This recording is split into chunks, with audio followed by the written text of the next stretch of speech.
Es, es el volumen 2032, diciembre 1926. Lamentos con Jesús. Él la tranquiliza. La voluntad humana pone la distancia entre Dios y el alma. ¿Cómo somos rayos de luz salidos de Dios? ¿Cómo la prisión de Jesús es símbolo de la prisión de la voluntad humana? Continuando mi habitual abandono en mi adorable Fiat Supremo, suspiraba con ansia a mi sumo bien Jesús, y en aquella luz interminable del eterno querer, en que no se ven los confines, ni dónde comienzan, ni dónde terminan, era toda ojos para ver si podía descubrir a aquel por quien tanto suspiraba. Y Jesús, para tranquilizar mis ansias, ha salido de dentro de mi interior, y yo al verlo le he dicho: Amor mío, ¿cómo me haces esperar y suspirar tu regreso? Esperas hasta que no puedo más. ¿Cómo se ve claro que no me quieres como antes? Sin embargo, me decías que me amarías cada vez más y que jamás habrías estado sin mí. Y ahora me dejas, a veces hasta por un día entero, en poder del dolor y bajo el peso de tu privación, abandonada y toda sola. Y Jesús, interrumpiéndome hablar, me ha dicho: Bueno, yo creo que vale la pena encuadrar toda la lectura en esto que está diciendo Luisa. O sea, Luisa se está quejando de la aparente ausencia de Jesús, ya no tiene, según ella, la presencia sensible de él y por eso se queja, ¿no? Así que, bueno, esto es el fundamento de toda la lectura.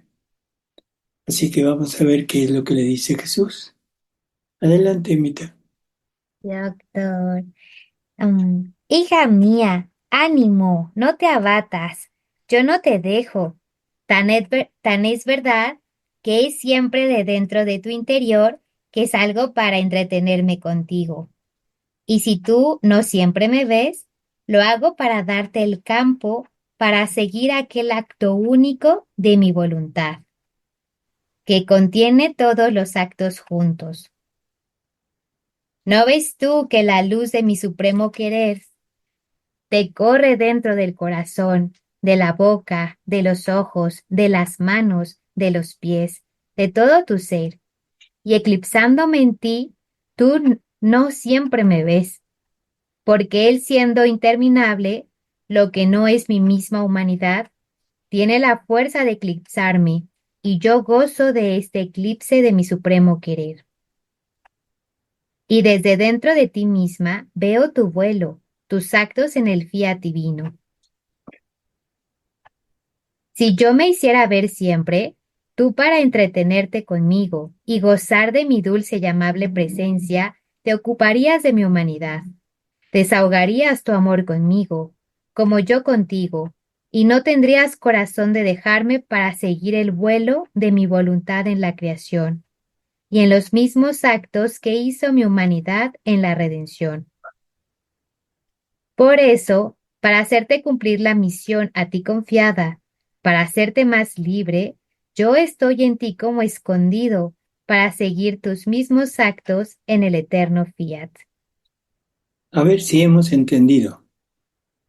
¿Qué le está diciendo Jesús? O sea, prácticamente, ¿cuál es el fondo de lo que le dice? Yo, mi presencia sensible, te estorbo para seguir los actos en mi voluntad, para seguir mi querer. Eso es lo que prácticamente está hablándole, ¿no? Entonces, dice, si tú no siempre me ves, esto lo hago para darte el campo, o sea, la facilidad para que sigas a mi voluntad, ¿sí? Y que la sigas y a esta voluntad que contiene todos los actos juntos. Entonces dice, si yo me hiciera ver siempre, tú por entretenerte conmigo y gozar de mi presencia, te ocuparías de mí, o sea, de mi humanidad, desahogarías tu amor conmigo, ¿sí? Pero no tendrías corazón de dejarme para seguir con tu obligación, que tu obligación es seguir el vuelo de mi voluntad en la creación y en los mismos actos que hizo mi humanidad. Así que lo que nos está diciendo prácticamente es, la presencia sensible de Jesús es un estorbo para cumplir este vivir en la divina voluntad. Hay una lectura en el libro 23, la lectura 30, que dice lo siguiente. Dice, bueno, creo que vale la pena leer el parrafito. Dice Luisa, después de esto han pasado largos días de privación de mi dulce Jesús.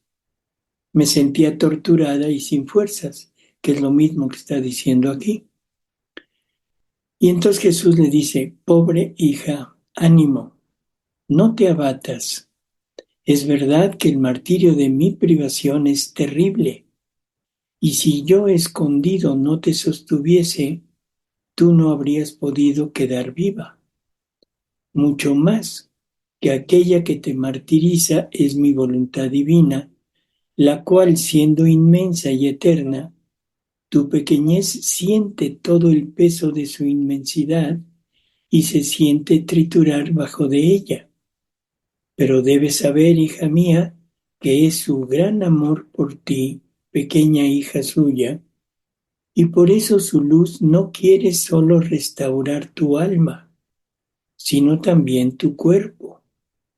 Quiere como pulverizarlo y animando los átomos de tu polvo con su luz, con su calor, quiere quitar cualquier germen y humores de voluntad humana, para hacer que tanto tu alma como tu cuerpo todo sea sagrado en ti.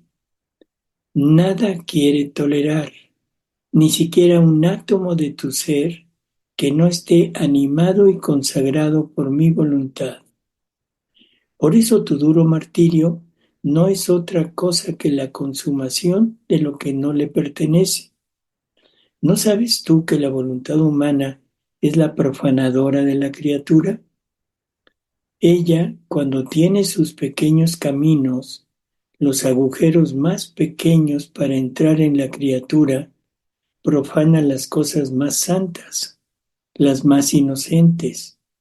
Y mi querer, que hizo del hombre su sagrado y vivo templo, donde poner su trono, su morada, su régimen, su gloria, si la criatura da las pequeñas entradas al querer humano, se siente profanar su templo, su trono, su morada, su régimen y su misma gloria. Por eso mi querer quiere quitarte todo, aún mi misma presencia, para ver si su dominio es absoluto sobre de ti y te contentas con que ella sola domine y tenga la primacía en ti. Creo que es muy claro lo que le está diciendo esto último, ¿no? Por eso mi querer quiere quitarte todo, aún mi misma presencia, para ver si su dominio, o sea, es total en ti y estás totalmente conforme con que solamente la divina voluntad domine en ti y no mi humanidad. No sé si esto queda claro, pero la humanidad de Jesús, la presencia real, sensible de Él, le sirve de distracción a Luisa. O sea, queda fija en esa presencia, en ese Jesús que está presente ante ella, y ahora lo único que ella piensa es en estar con Él. Pero eso es la voluntad humana de Luisa. o sea, el agrado, el gusto, el placer, como le queramos llamar, pero de estar en compañía de Él y no en estar total y absolutamente sumergida en la divina voluntad. ¿Qué piensan de esto?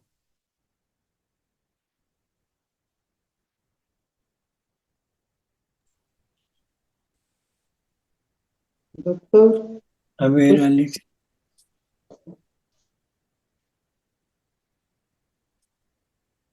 Hola, doctor. Buenas noches a todos. Doctor, pues sí sabemos que nos tenemos que abandonar y dejar todo, ¿verdad? Porque todo estorba. Y a mí, si la presencia del Señor estorba, pues ¿qué nos queda, verdad? Entonces, entonces nosotros sí estamos en un grave problema porque pues no nomás es la voluntad humana, sino es todo. Para nosotros es mucho más difícil, ¿no? O sea, no tenemos ni idea de que para vivir en divina voluntad o realmente estar ahí, tenemos que abandonarnos, pero totalmente. Bueno, Aunque, doctor, el padre que le dije yo que él había visitado el purgatorio, Él dice mm, que, él dice que las almas que viven ahí, ellas sufren porque no ven al Señor, que ese es el mayor sufrimiento de ellas, de las almas. ujú. Esas son las Nos, llamas, esas son las llamas. las llamas de amor. Ah, ok. Bueno, Entonces, pero es diferente a nosotros, ¿no? Físicamente aquí en este planeta, digo, en este mundo. es que lo que dices, Alex, es totalmente cierto. Si la presencia de Jesús es de estorbo, ¿qué será lo que a nosotros nos llama la atención? O sea, a ¿Se nosotros imagina? nos llaman la Pues todo atención todas las cosas prácticamente del mundo. del mundo, exacto. Y me refiero del mundo incluso a las cosas de Dios Tantas en el mundo. de santidad humana, Sí es. así es. Entonces, yo creo que este tipo de lecturas son como muy estimulantes porque a nosotros somos muy dados a estar como dividiendo nuestra vida en el sentido de que estoy en la divina voluntad, pienso en la divina voluntad, estoy tratando de actuar en la divina voluntad, pero me siguen llamando la atención las cosas, me siguen llamando la atención las personas, las actividades, ¿sí? O sea, ese es como el punto central de lo que nos están queriendo comunicar en estas lecturas, donde nos dicen que hasta Jesús me priva de ese total abandono en la divina voluntad. Y en el momento que estoy totalmente abandonado en la divina voluntad, tengo a Jesús en mí. O Sí. sea, no, de lo único que se está privando Luisa es de la visión exterior, de la Ujú, presencia sensible. sí. Pero ojo con esto, Luisa en este volumen 23 todavía siente el dolor de no tenerlo presente, cuando que vive ya prácticamente en la divina voluntad. Pues doctor, ella se queja casi hasta el final también. Por eso, Hay espérame, quejas de ella. este es el punto. Entonces, por eso digo, si la presencia de Jesús sirve de estorbo, ¿qué serán nuestras distracciones? Sí. Y que seguimos a veces con que, no, no, no, es que el rosario y que esto y que el otro, ¿no? O sea, con lo anterior me refiero. Por eso, Entonces, estamos espérame, mal. no nos metamos ahorita en eso, No, no, simplemente no, no, no. Me refiero a que, ah, tranquila, tranquila. sí,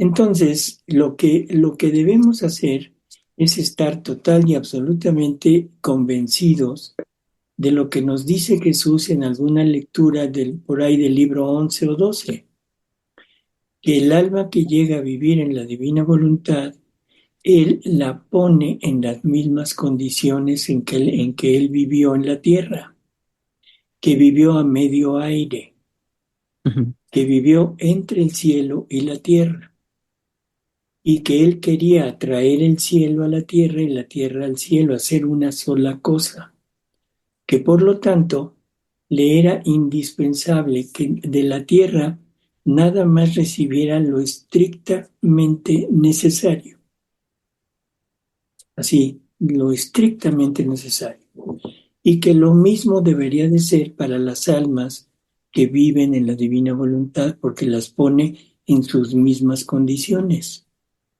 Y dice, todo lo que le llega al alma que no sea de estricta necesidad, son cosas viles que la degradan de su estado.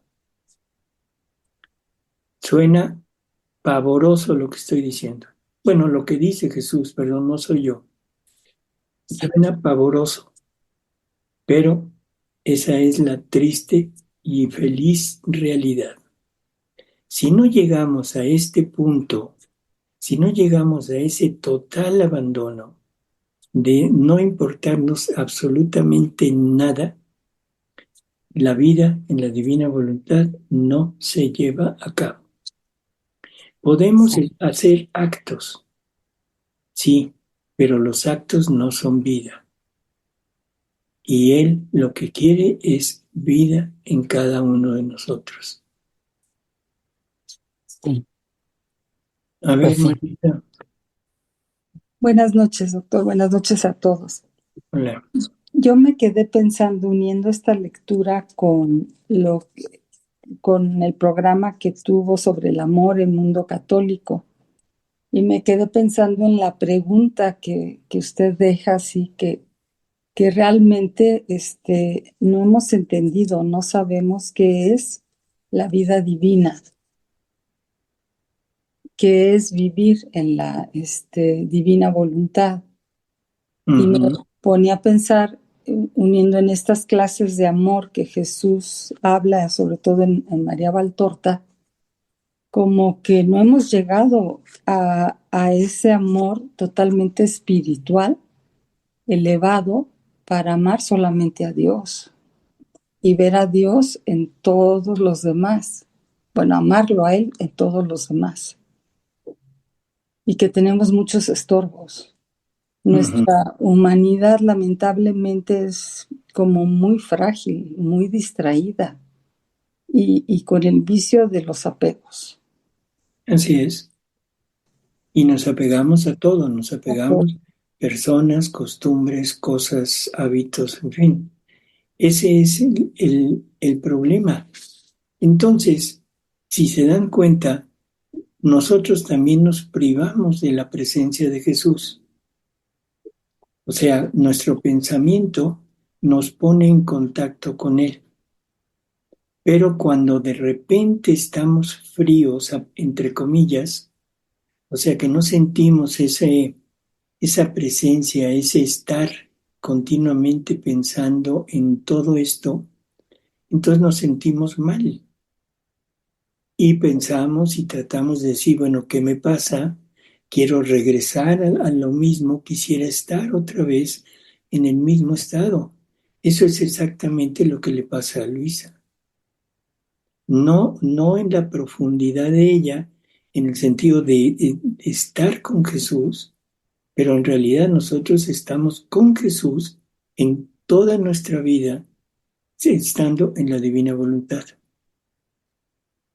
Entonces, no distraernos con ese deseo, esa angustia de no estar, según nosotros, conectados.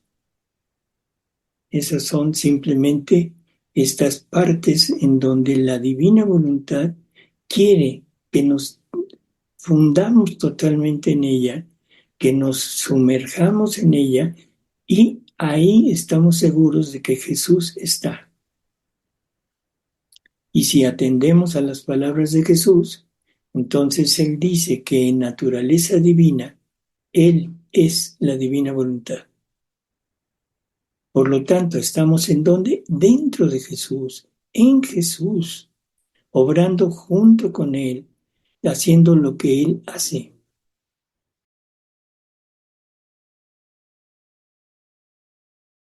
Seguimos, Emita. Y doctor, ok. ¿No recuerdas que esto fue dicho a mis mismos apóstoles? Que era necesario que se separaran de mi humanidad, que mucho amaban y que no sabían estar sin ella. Tan es verdad que mientras viví en la tierra, no se alejaron de mí para ir por todo el mundo a predicar el Evangelio y hacer conocer mi venida a la tierra, sino que después de mi partida al cielo, investidos por el Espíritu Divino, tuvieron esta fuerza de dejar sus lugares para hacer conocer los bienes de la redención y de poner aún la vida por amor mío. Así que mi humanidad habría sido un estorbo a la misión de mis apóstoles.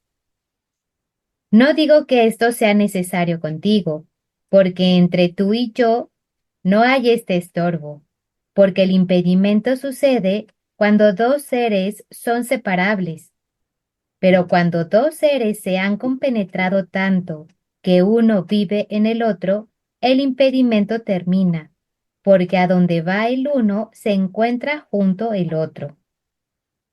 Por lo tanto, estando juntos, no son necesarios esfuerzos para ir a donde se quiere, porque la persona amada está dentro de ella para seguirla a todas partes. Digo solo que es necesario frecuentemente el eclipse por la fuerte luz de mi voluntad, que dominándote a ti y a mi misma humanidad en ti, nos eclipsa y nos hace seguir sus actos. Esto no dice que no te amo más que antes y que yo sé estar sin ti. Todo lo contrario, mi voluntad te da el amor eterno y completo de tu Jesús. Y haciéndose muro a mi alrededor con su luz, no permite que ni siquiera un instante pueda alejarme de ti. ¿Sabes tú quién pone la distancia entre Dios y el alma? La voluntad humana. Cada acto de ella es un paso de distancia entre el Creador y la criatura. Cuanto más sobra la voluntad humana, tanto más se aleja de aquel que la ha creado. Lo pierde de vista, desciende de su origen, rompe todo vínculo con la familia celestial. A ver, una pregunta. ¿Cómo nos damos cuenta de que es la voluntad humana que está actuando?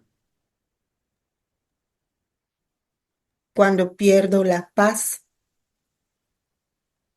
Bueno, es una posibilidad. por el gusto. Cuando uso el yo voy a hacer esto, Ese es el yo, punto. Exactamente, ese es el punto. O sea, cuando aparece el yo en nuestras acciones, estando el yo es voluntad humana. Y ahora la pregunta, ¿cuántas acciones hacemos al día donde aparezca el yo? la mayoría,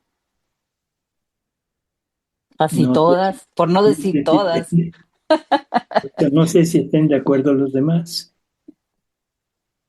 Van a decir que no, pero a ver. No les crea, doctor, no les crea. Sí, sí. Más bien preguntarnos cuántas veces la voluntad divina obra en mí y yo en ella. Ah, bueno, eso está mejor. Sí. Entonces, contestar una pregunta con una pregunta. Muy bien. Pero creo que sí nos damos cuenta, ¿no? Es muy sencillo saber cuándo está actuando nuestra voluntad. No necesitamos grandes cosas para saber si es o no es. Simplemente es cuando aparece el yo, ahí es voluntad humana. Y como dices, Alex, la gran mayoría de nuestras acciones van dirigidas por el yo. Y por eso Jesús nos dice que no se trata de destruir el yo, que es una forma de decir que tenemos que quitar todo lo que nuestra voluntad contiene de atributos.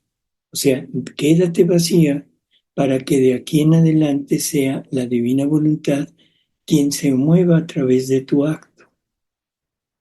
Y entonces siempre será la divina voluntad. Que esto es algo que a veces, no a veces, yo digo que no entendemos.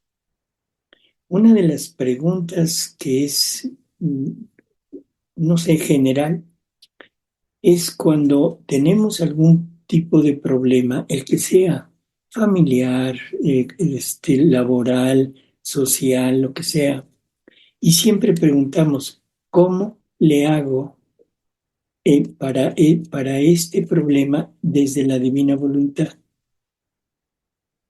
Y la pregunta y la contestación, ¿cuál será? Conformarse con Jesús, como Jesús.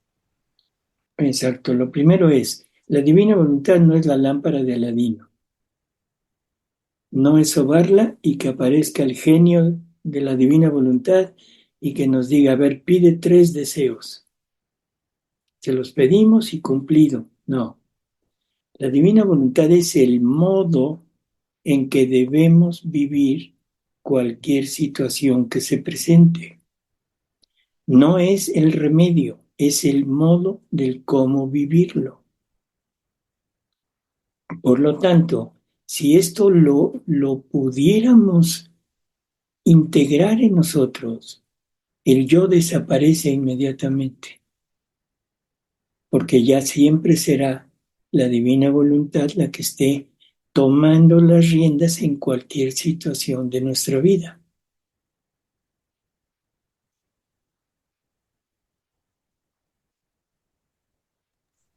Dijiste que no ibas a preguntar, Juan. No es pregunta, es comentario. Entonces creo que Bueno. Adelante.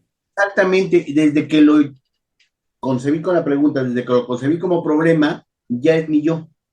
Así es. Lo tomé como una circunstancia que no es problema, que no me afecte, que viene de Dios, puede ser que ahí empiece a tomar las cosas, ese problema, que yo lo estoy viendo como dificultad, como circunstancia de vida, pues no fue, como dice, no es de que lo tengo que resolver en divina voluntad. Al ponerlo, yo lo tengo que regresar a ponerlo en, pues que viene de donde está, de Jesús, de su divina voluntad. Entonces, al verlo como problema, ya desde ahí estamos, creo, actuando desde mi yo. Así es. Debemos recordar que hay 3 ayudas para llegar a vivir en la divina voluntad. Y una de esas ayudas son las circunstancias de la vida. O sea, cualquier circunstancia en la que nos encontremos, debemos hacer lo que estamos comentando. O sea, todo vivirlo desde la divina voluntad. No entenderlo como mandado por Dios. O sea, no es la voluntad de Dios que llegue un ratero y te vacíe la casa. Esa no es voluntad de Dios, pero lo debemos vivir desde la divina voluntad. No es voluntad de Dios que lleguen y te den un balazo, ¿sí? Esa no es voluntad de Dios, pero lo debemos vivir desde la divina voluntad. Pero sí, es en el momento que aparece yo, en el momento que yo lo tomo como problema, como desgracia, como pérdida, como sufrimiento, como lo que sea, ahí está el yo.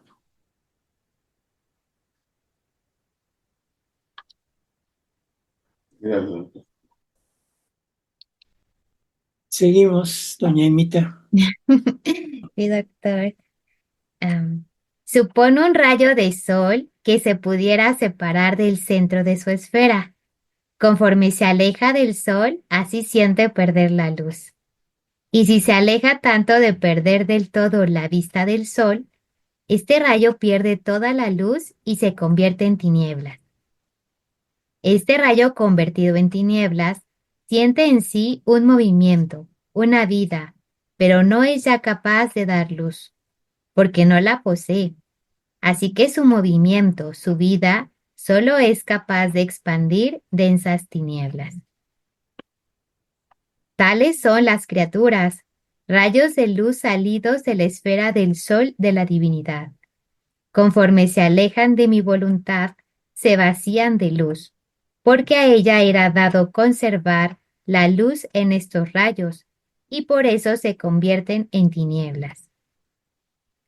Oh, si todos conocieran qué significa no hacer mi voluntad, cómo estarían atentos a no hacer entrar en ellos el veneno de la voluntad humana, destructor de todo bien. Después de esto, estaba siguiendo a mi apasionado Jesús en su dolorosa prisión, que estando atado a una columna, por el modo tan bárbaro como lo habían atado, no podía estar firme, apoyado en la columna, sino que estaba suspendido, con las piernas dobladas, atadas a ella, y por tanto se tambaleaba ahora a la derecha, ahora a la izquierda.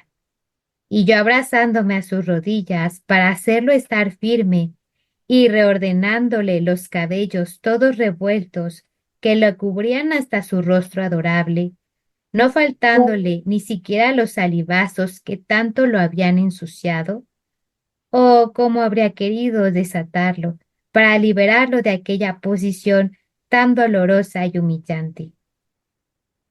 Y mi prisionero Jesús, todo afligido, me ha dicho: Hija mía, ¿sabes por qué permití ser puesto en la prisión en el curso de mi pasión?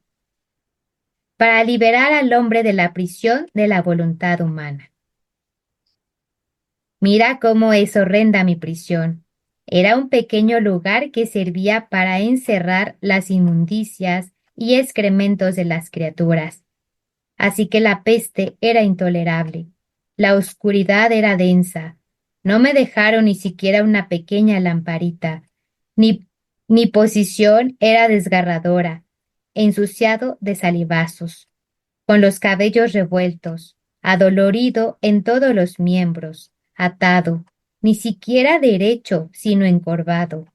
No me podía ayudar en ningún modo, ni siquiera quitarme los cabellos de los ojos que me molestaban. Esta mi prisión es la verdadera similitud de la prisión que forma la voluntad humana de las criaturas. La peste que exhala es horrible. La oscuridad es densa.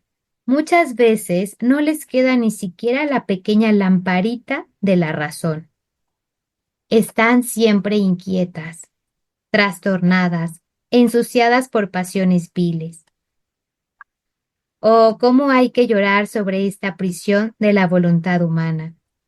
Cómo sentía lo vivo en esta prisión el mal que había hecho a las criaturas.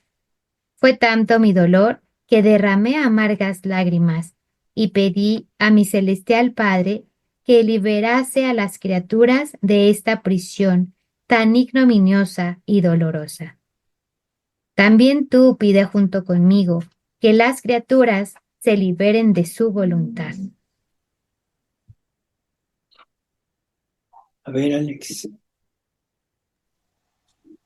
Doctor, cuando dice aquí, no me dejaron ni siquiera una pequeña lamparita, él, no se refiere realmente a la lámpara o a la luz o se refiere a las almas en la voluntad humana que que estamos apagados totalmente. Bueno, lo está diciendo en cuanto a cosa material, pero Material, eso nos representa la parte espiritual.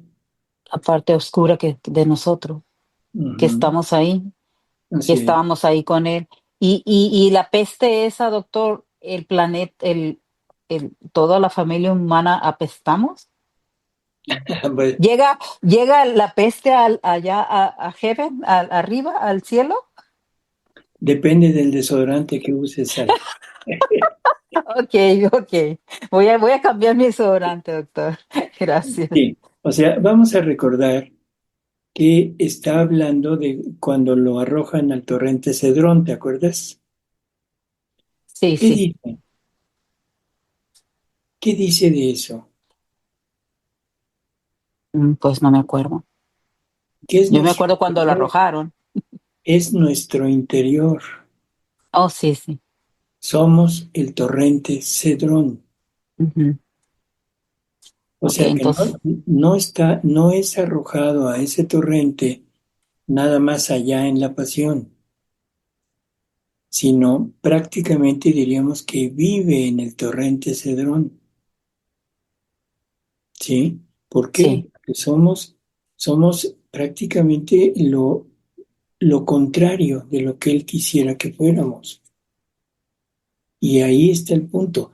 Todo en la pasión, todo tiene relación con el hombre. Todos son figuras de lo que es el hombre. La corona de espinas, los malos pensamientos, los flagelos, las malas obras, en fin, todo tiene un significado, o sea, para nosotros. Así que el torrente Cedrón nos está hablando de nuestro interior. Así que Doctor, sí. Pero todo un Dios, digo, qué triste esto que vivió él, ¿verdad? eso es lo que deberíamos de tener en mente para entender todo lo que él tuvo que hacer, siendo lo que es, siendo el que es. Tuvo, nosotros somos muy dados a ver la parte nada más narrada. Ujú. Por ejemplo, ¿qué vemos en el momento que Jesús lava los pies de los apóstoles? Un acto de humildad, Sí, humildad, o sea, extrema. Y yo pregunto, ¿qué será más terrible? ¿Qué acto de humildad será más grande? ¿Ese o que Jesús sea el mendigo de amor? es que él sea el Mendigo. mendigo, sí, que Toda la sea él. divinidad, porque Jesús, Verbo eterno, está unido al Padre y al Espíritu Santo, son inseparables. Ujú. Y todo el santo día está tras de ti rogándote, pidiéndote amor. Y tú le das la espalda igual que se le das a un drogadicto que llega y te pide una moneda. Sí, Porque le das tu amor, o sea, todo tu ser, porque no es el amor sentimental, ¿sí? Vamos a olvidarnos, cuando hablamos de amor, vamos a olvidar totalmente la palabra sentimiento. El amor es un acto es y ese darse. acto es darse en totalidad. El ejemplo no el ejemplo, sino el fundamento de esto es el Padre generando al Hijo. Y cuando el Padre genera al Hijo es un darse totalmente el Padre en el Hijo. Y dice Jesús que el verdadero amor empieza por sí mismo. El Padre se amó a sí mismo en el Hijo y ahí estuvo el Hijo. Y luego el Hijo se amó a sí mismo en el Padre. Si lo tomamos en modo humano, estaríamos hablando de un Dios egocéntrico, Ujú. de un amor, o sea, totalmente para mí. Y no es eso. El Padre se amó a sí mismo en el Hijo, si el Padre se dio totalmente en el Hijo. El Hijo se dio totalmente en el Padre y de esos dos movimientos procede el Espíritu Santo que ahora quiere donarse, quiere amar a cada uno de nosotros. ¿Qué es lo que quiere hacer? Donarse totalmente. Y ahí entendemos las palabras de Jesús cuando dice que el Ser Supremo está en continuo acto de generar seres similares a Él, seres similares a Él, en continuo acto de generar.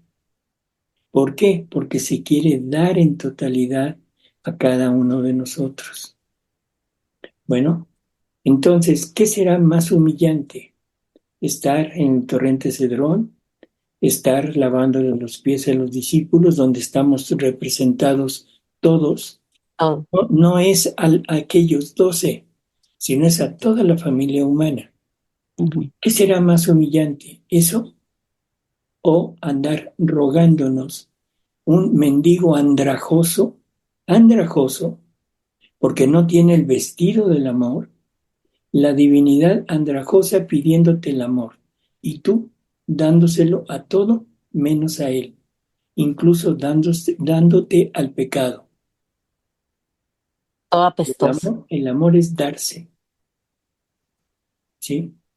Sí, Y de vamos ese darse podridos. nacerá el sentimiento, no al contrario. Sí. Qué triste, doctor. Así es. Maritza. Estaba viendo una lectura del libro 14, doctor, donde, bueno, Jesús aquí le dice a Luisa que él al crear al hombre lo que quería era reinar en nosotros y así extender su reino.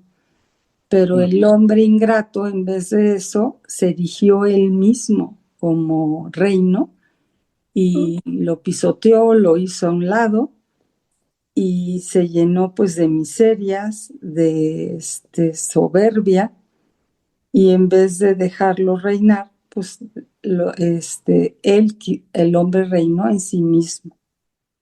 Entonces estaba pensando en esto de la voluntad, cómo la voluntad al ser pues nuestro almacén, cuando está separada de la divina voluntad, pues ¿qué va a almacenar?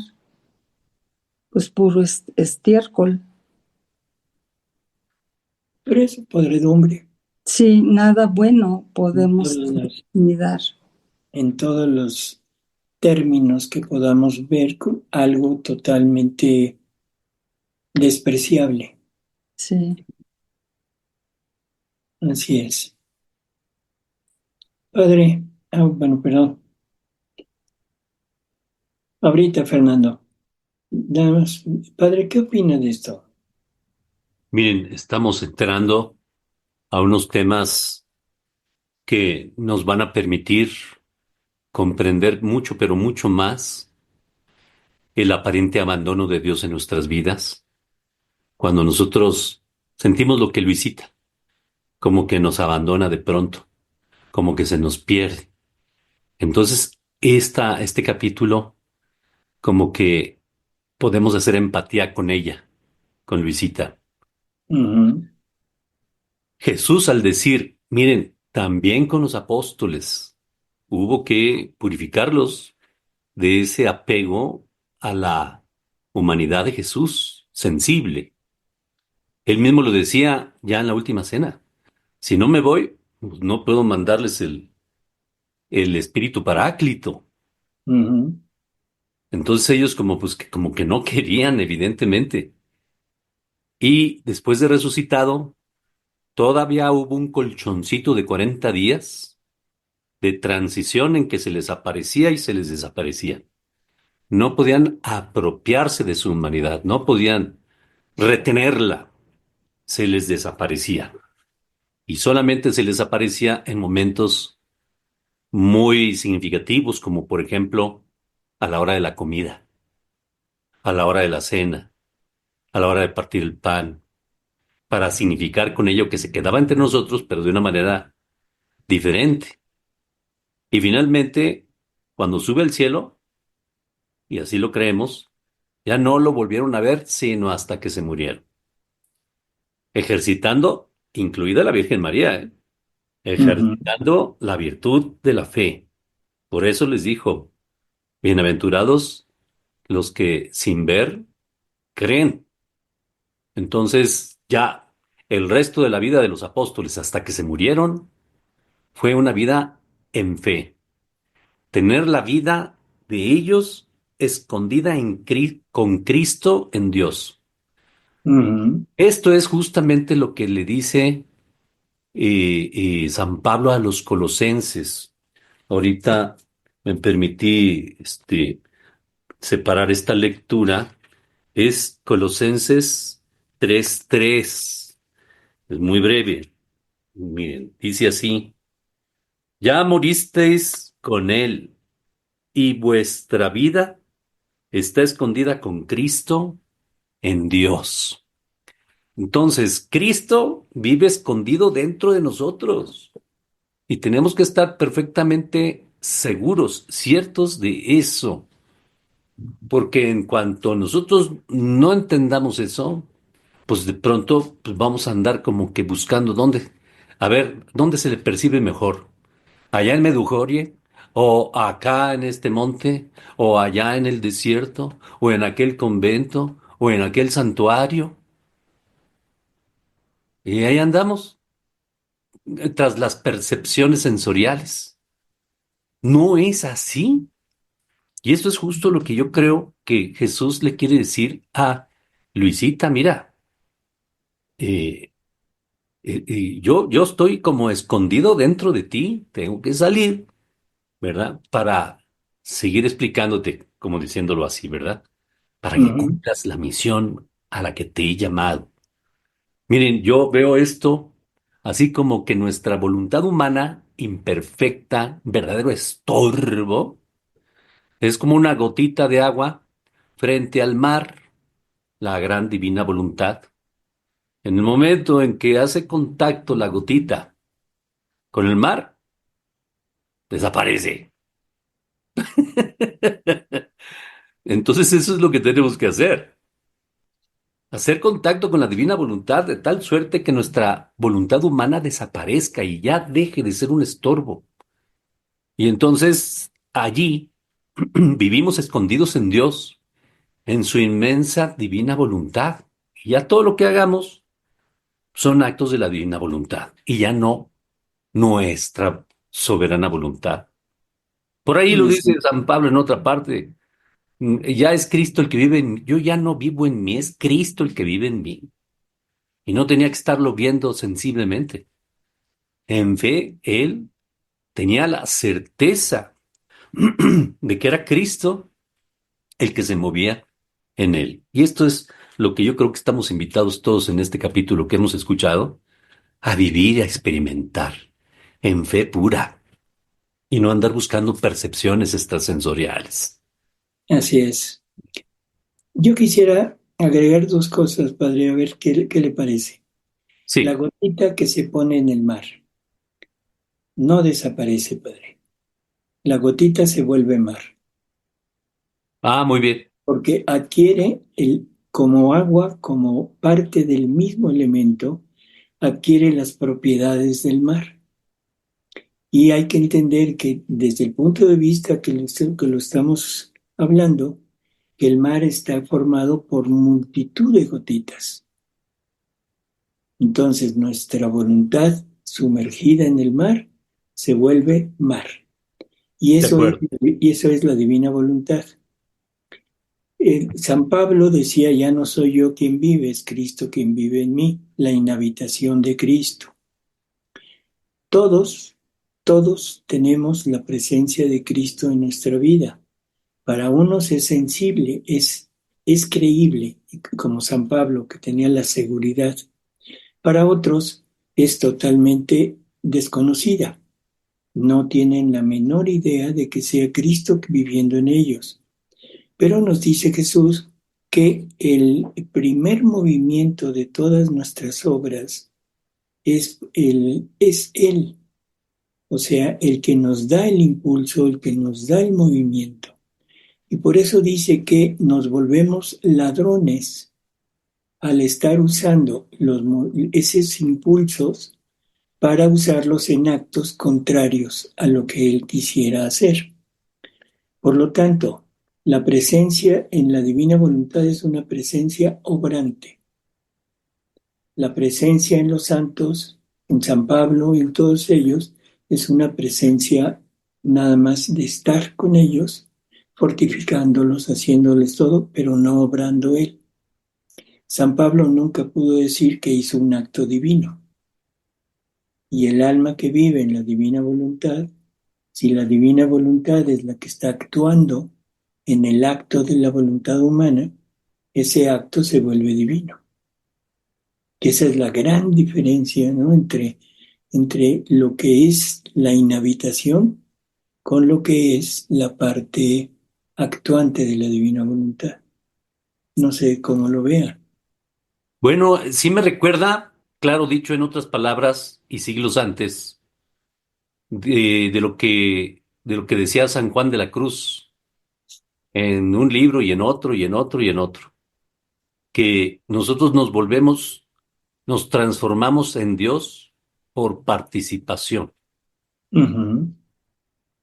O sea, es una afirmación verdaderamente audaz, Así pero es, cierta, pero cierta. pero cierta. Y ahí está el catecismo.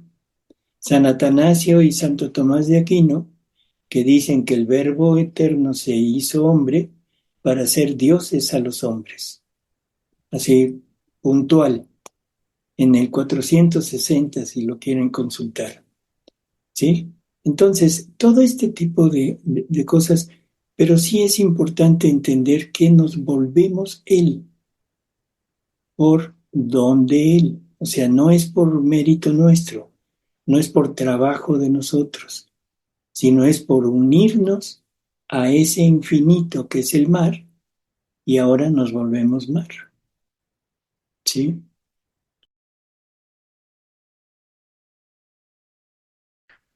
Bueno, ahorita de lo que comentaba el padre Carlos y usted, doctor, justamente en estos días estaba escuchando un video de Mundo Católico, ¿no? Que ya tiene algunos años, y me llamó la atención que ese video tenía un comentario que de hecho era de un sacerdote o es de un sacerdote, bueno. Y él, bueno, pues ahí ponía algunos comentarios como, vamos a decirlo, en contra de todo esto de la divina voluntad. Y precisamente me acordé que mencionaba que una de las herejías que se decían en los primeros siglos es el monotelismo, que dice que Cristo solamente tuvo una voluntad que fue la divina y que la voluntad humana fue absorbida totalmente por la divina. O sea, bueno, ahorita del ejemplo de la gota y el mar, me acordé mucho de que puso eso. Digo, obviamente, a lo mejor este padre que comenta en este video, pues bueno, a lo mejor él todavía no se ha adentrado tanto a esto de la divina voluntad y a lo mejor hay una percepción de ese tipo, ¿no? Pero bueno, ese es un comentario en función de lo que ahorita se dijo. Yo quería comentar de la lectura de todo esto de Jesús en la prisión. No sé, a mí ahorita que la leí, pues sí me confrontó mucho porque, o sea, el cómo describe Jesús esa prisión lleno de inmundicias, excrementos, o sea, una oscuridad tan densa.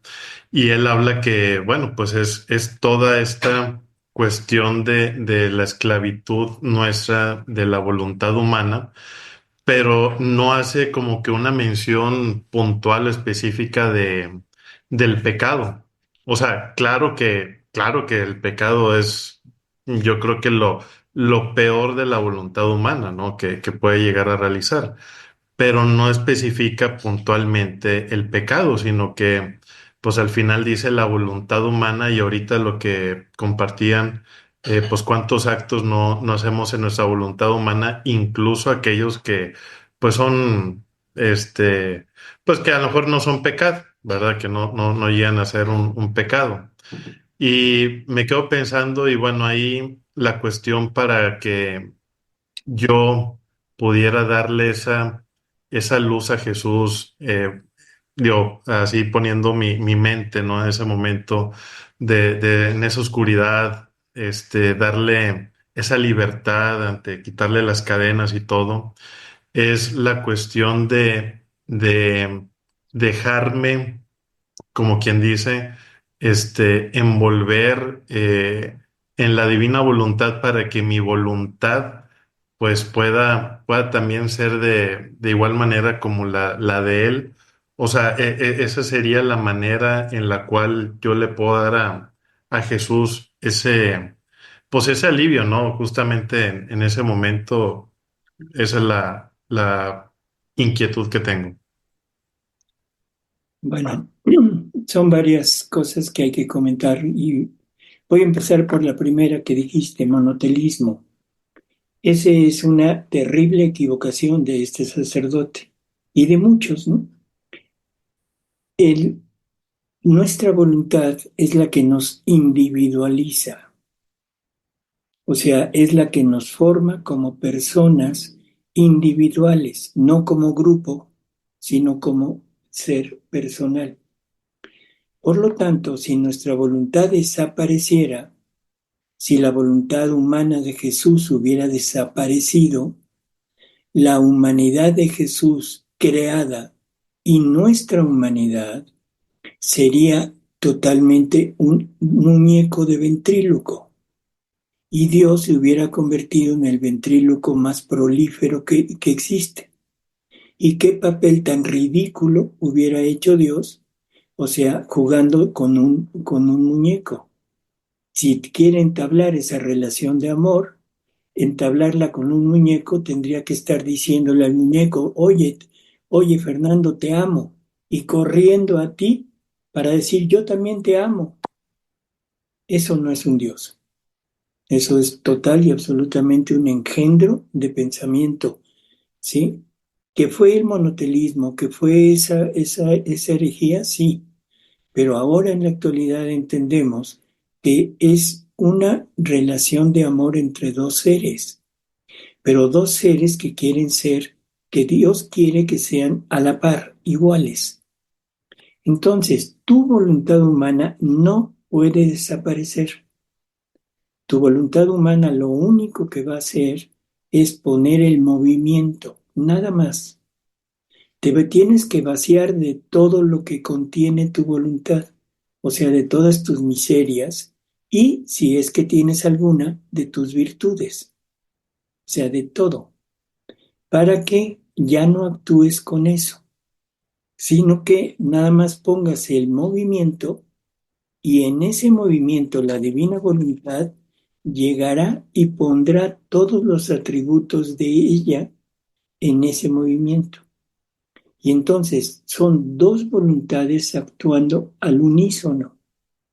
La voluntad humana siendo personal, personalizándote a ti como Fernando, le puedes decir a Dios, yo te amo también, pero te amo con tu mismo amor. ¿Por qué? Porque tu voluntad me lo está entregando. Tu voluntad que contiene todos tus atributos. O sea, me está dando la posibilidad de darte exactamente lo que tú me das. Entonces, olvídate de ese comentario. O sea, y es más, ese sacerdote se desmintió después. O sea, se le hizo una mención diciéndole las razones y se desmiente, o sea, después en unos escritos. Luego, el querer humano es pecado. Es una afirmación terrible que Jesús hace. El querer humano es pecado.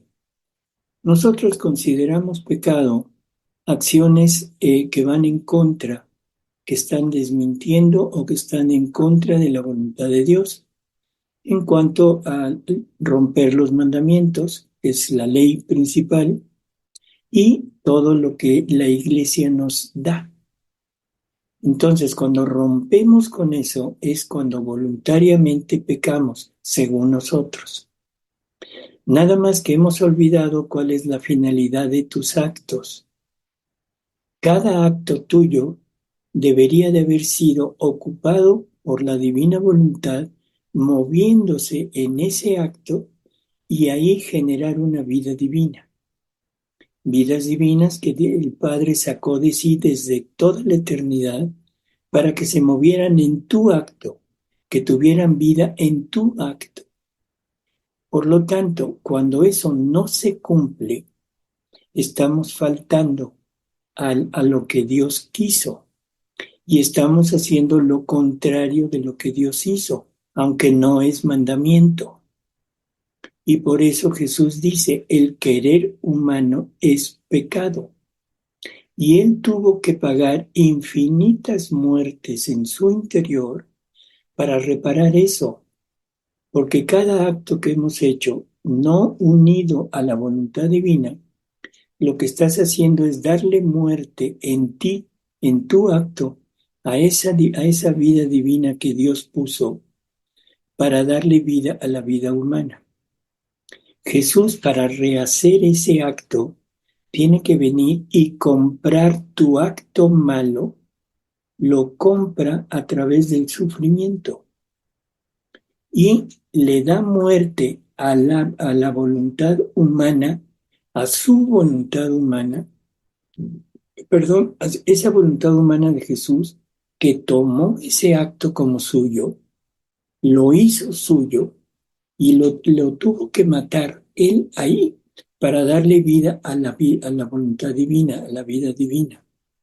Esas son las muertes innumerables que tuvo que sufrir Jesús. Entonces, ya dejemos de hablar de pecado en el sentido que dijimos al principio. Vamos a entender que pecado es todo lo que hagamos sin la voluntad de Dios. Claro, esto hay que tenerlo muy en claro.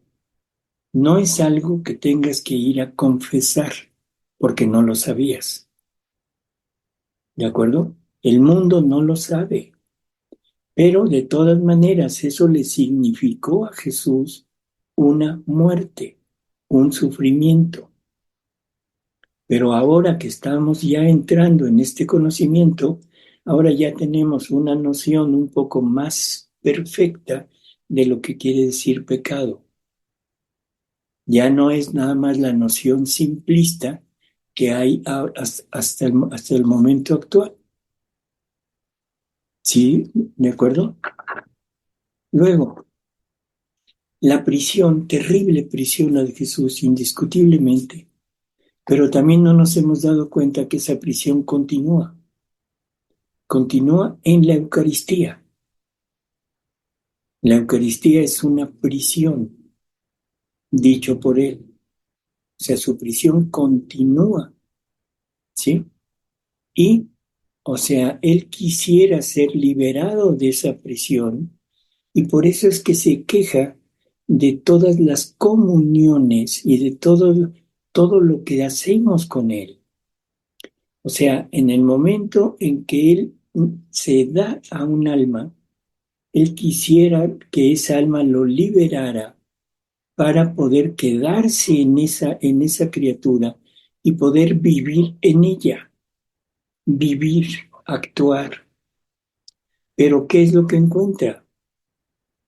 Criaturas que no contienen en lo necesario para poder darle esa libertad, no tienen la voluntad divina, por lo tanto no puede ejercer sus acciones y una vez que termina la forma de la hostia o el vino se disuelven por la digestión, la presencia real de Jesús se va y te deja la gracia.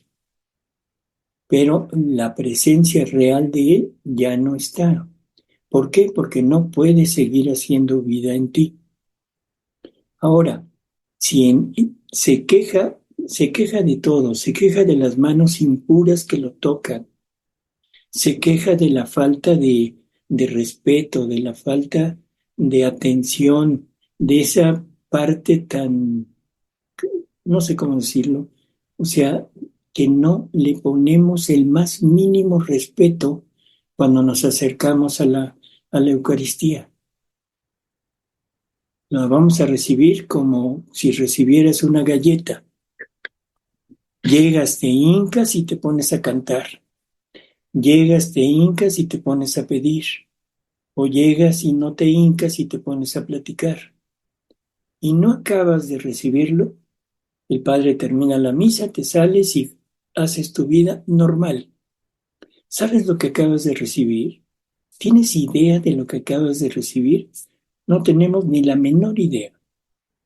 Porque lo que dije hace unos momentos, donde está el Hijo, donde está el Verbo, está el Padre. Donde está el Padre, está el Espíritu Santo. Son inseparables. La parte actuante la toma el Verbo. pero el Padre y el Espíritu Santo son concurrentes. Acabas de recibir a ese Dios supremo, a esa Trinidad Santísima, que tan grande la tenemos en nuestra mente, pero en nuestras acciones nada. Nada, totalmente nada. Eso es peor que la prisión que tuvo allá hace 2000 años. Así que no nos fijemos nada más en lo que narra que le pasó. Vamos a fijarnos en lo que está pasando. Y por favor, esta es la labor de las horas de la pasión. O sea, las horas de la pasión nos narran esto. Y por eso ahora en el libro que hicimos se pusieron las lecturas que hablan sobre los sufrimientos de Jesús. No nada más la hora, sino todo lo que Él dice de esa hora en el libro de cielo. Este libro hay que leerlo con calma, meditarlo y sobre todo vivirlo. No es nada más lectura, es vida. Pero el problema es que lo vemos como lectura. Entonces, ¿la prisión de Jesús? Sí, definitivo, sí.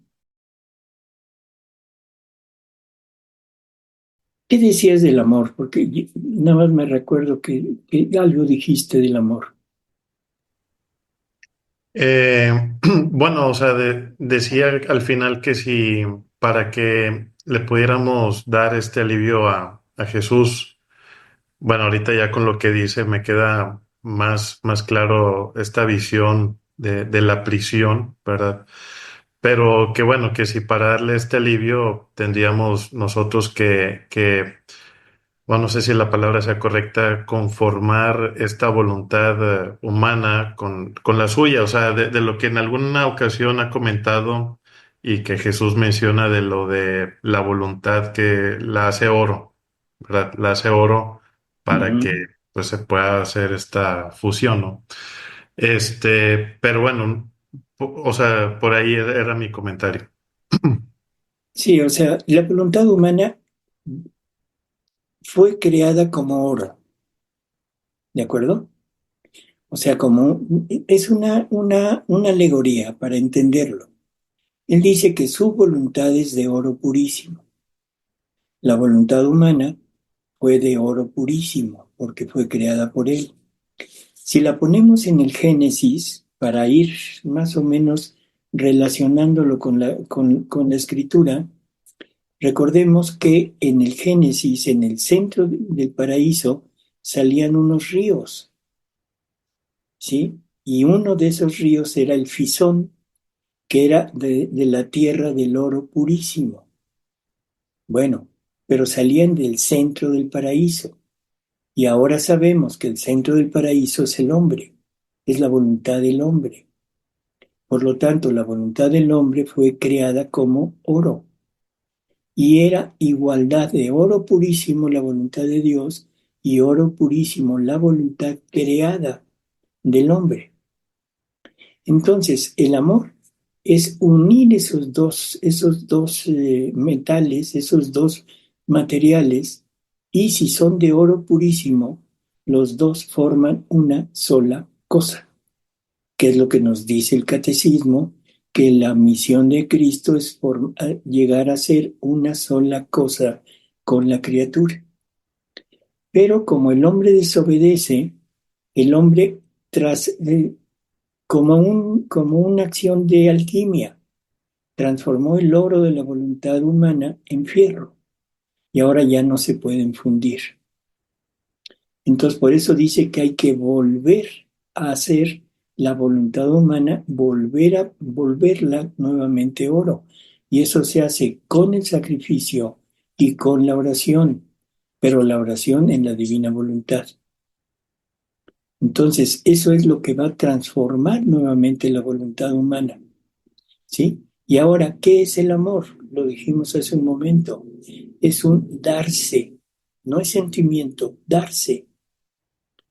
Jesús nos dice que fuimos creados todo amor, que tus huesos, tus carnes, tus nervios, todo lo tuyo es amor. ¿Qué quiere decir?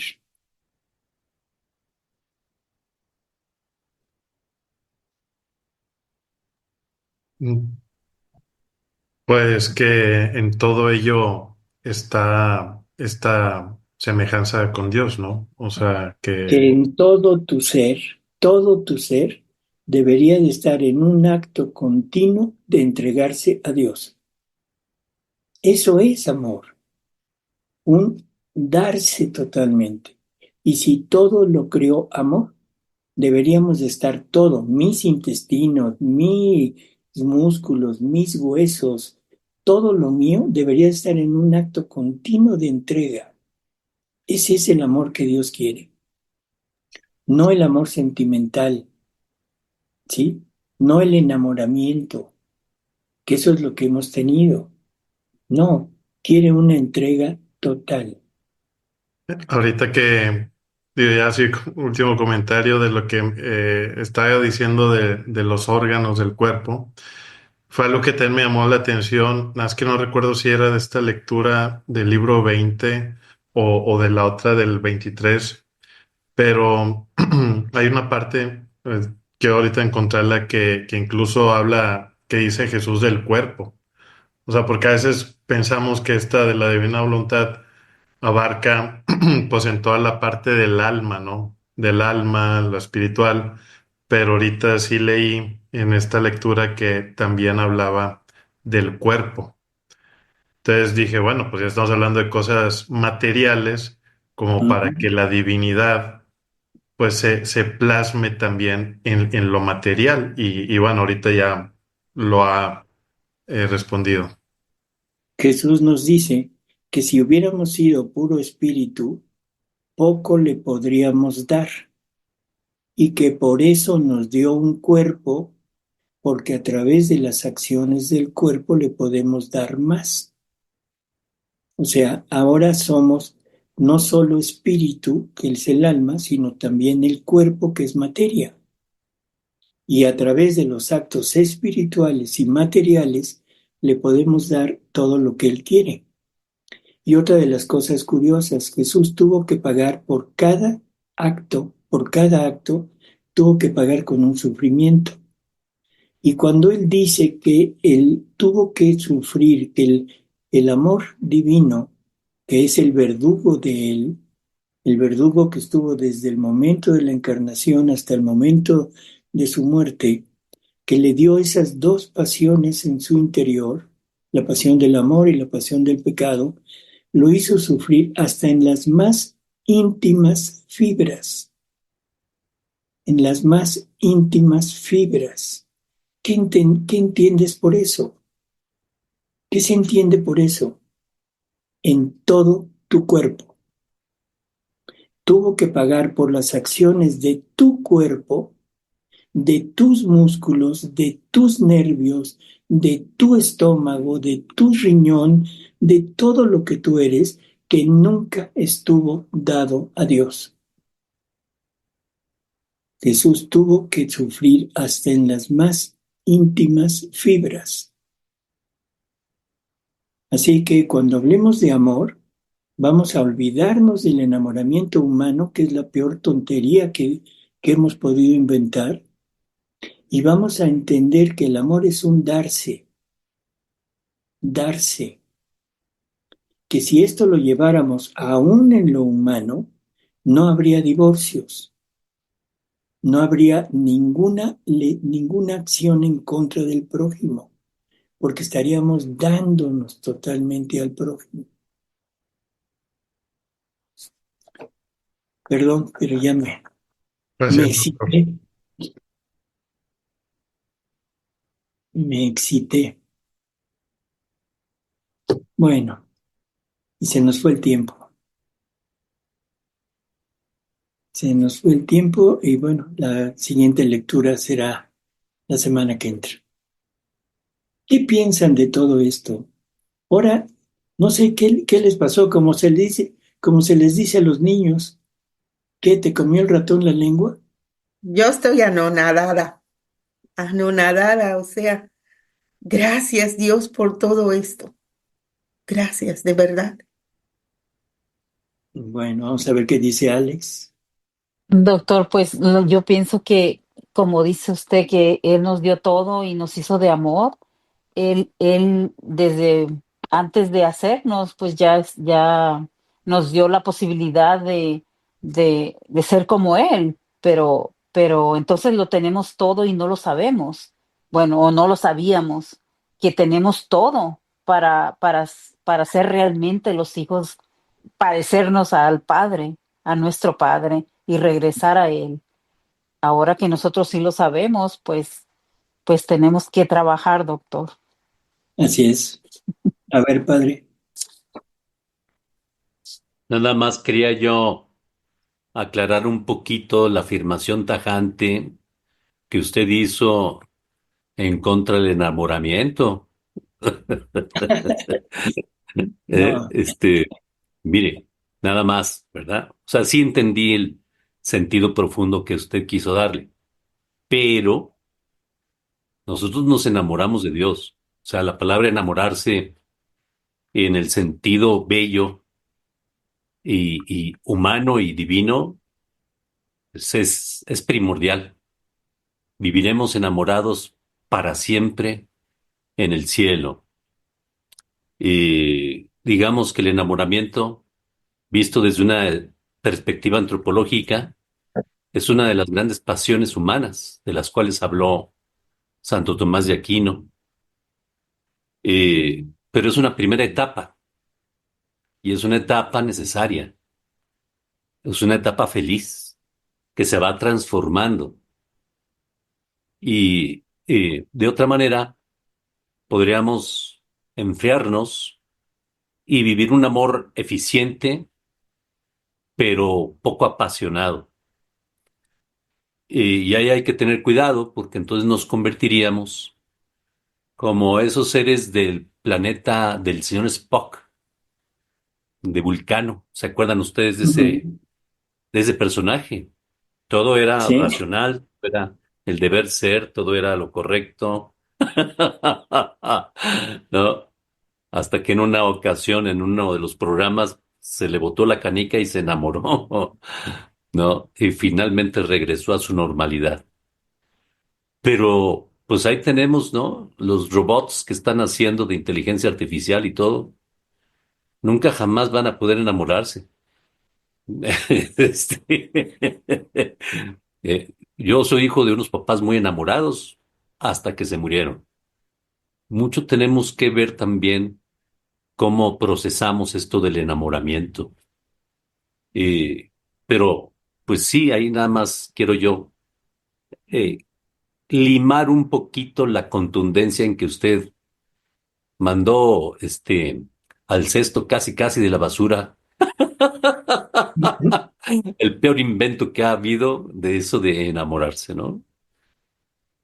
No, pero, perdón, padre, yo me refiero al enamoramiento que hacemos de algo o de una persona así instantáneo.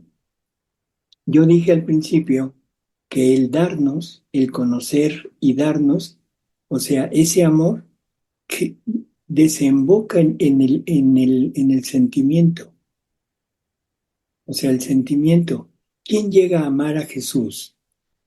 Quien lo conoce, quien asiste a la Eucaristía, quien tiene su mente puesta en él. O sea, es un darse humanamente, pero se está dando y eso lo lleva a enamorarse, ¿sí? El punto es, nadie se enamora en real si no conoce. Nadie se enamora si no hay una relación frecuente. Por ejemplo, vamos a poner aquí el ejemplo de Mercedes. Conoce a su príncipe azul, ¿sí? Pero se quedan de ver, se entienden y no se vuelven a ver. Y se encuentran después de un año, se vuelven a gustar, se vuelven a atraer, vuelven a coincidir y se vuelven a dejar de ver. ¿Llegarán a enamorarse? No. Pero sin embargo, Mercedes queda con el enamoramiento Ay, mi príncipe, tenía unos ojos azules preciosos. Tenía esto, tenía lo otro, tenía un coche último modelo. En fin, eso es el enamoramiento al que yo me refiero. ¿Será realmente De acuerdo. amor? No, No, pero si se frecuentan, si hay ese contacto, ahí ese contacto va a generar el amor, el verdadero amor. Sí, porque me puse, completamente de acuerdo. yo dije, híjole, bueno, pues nos vemos la semana que entra, ¿sí?